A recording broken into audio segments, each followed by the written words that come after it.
you won't. Maybe you're just as lonesome as me. A shoulder that you can cry on, and a warm, safe place you can be. And someone to call in the middle of the night, and the ghost in your bedroom won't rest, and two arms to hold you tight. I promise that I'll do my best to give you everything I got to give. Keep your secrets as long as I live. The sun was streaming through the large window in the front of the shop the day we met. I remember seeing your face for the first time as though it were yesterday. You have kind of a way of slipping into places. You walked in through the front door of our shop like a tomcat. It was instant. Your presence consumed me. The problem was I had already known about you because a friend of mine was already in love with you. Not only that, but we had shared a similar story. You came into the shop that day, took off your hat, shook my hand, and called me ma'am. You had such a serious way about you back then, and I remember being surprised by the sound of your voice. I was so flustered by the buckaroo with glittering eyes that wouldn't let me slip away. But I tried. I snuck into the back of the shop until you left. We laugh about it now, but your intensity was overwhelming. But at that moment, we didn't know that the both of us were running so hard and so fast away from the chaos we had created. That was another problem. In ways, I think that fact gave us insight, maybe the initial hesitation to try and let the past go, but we were electric together. But that really wasn't our only concern. We fueled the mayhem in each other's lives on the physical level. But in those wild nights, you began to expose pieces of a remarkable story that made you who you are. You shared with me so many constructive ways to cope. I could listen to you for hours, blasting down some dirt road in your old gray Ford, your hat cocked to the side, millimeters of a burning cigarette bobbing on your lips as you spoke. Within the spiritual realm, you were the salve to many of the gashes and bruises that had been left on my soul.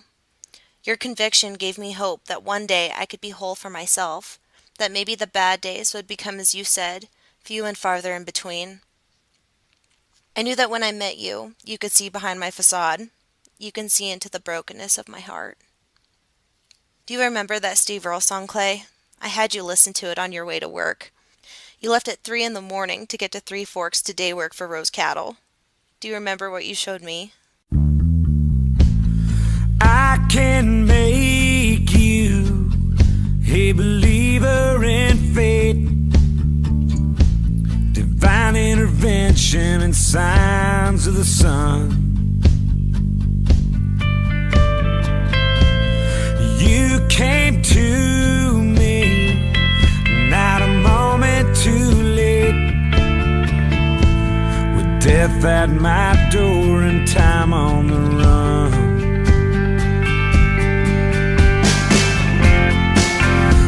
Destiny surrounds you, but now that I found you, I'm never gonna let you go.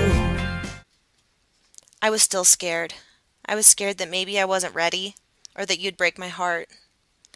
There was a point that I wasn't sure I wanted to trust you, but something kept pulling me back. The draw was impossible to avoid. Maybe it was the crinkle around your eyes when you smiled. It reminded me of those vintage ads with a grinning kid holding a Coke.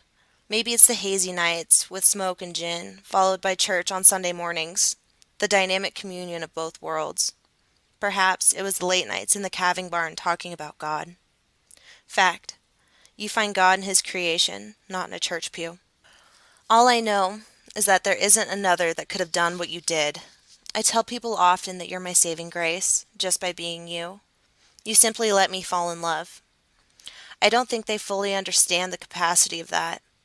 As my sister told me one afternoon, you weren't a crutch for me, you were a support. In a marriage full of beautiful things, I found my own ability to thrive, just as I feel we shine together. I wrote this letter because I needed someone to hear. I needed women to try to understand what it's like to be loved by you. I desperately want to change perceptions on how we feel we deserve to be treated, and maybe this letter can do that. Maybe this is the one thing I can do to give back to you, a chance to let the world see a piece of the story the story of beginnings. After all, I owe it all to you. Quote of the day: "Be unapologetically you. It truly is beautiful." Clayton Gibbons. If you're thinking about breaking my heart, you might as well just pick up your little black dress and go. Somebody's already throwing a pile, and I thought you should know.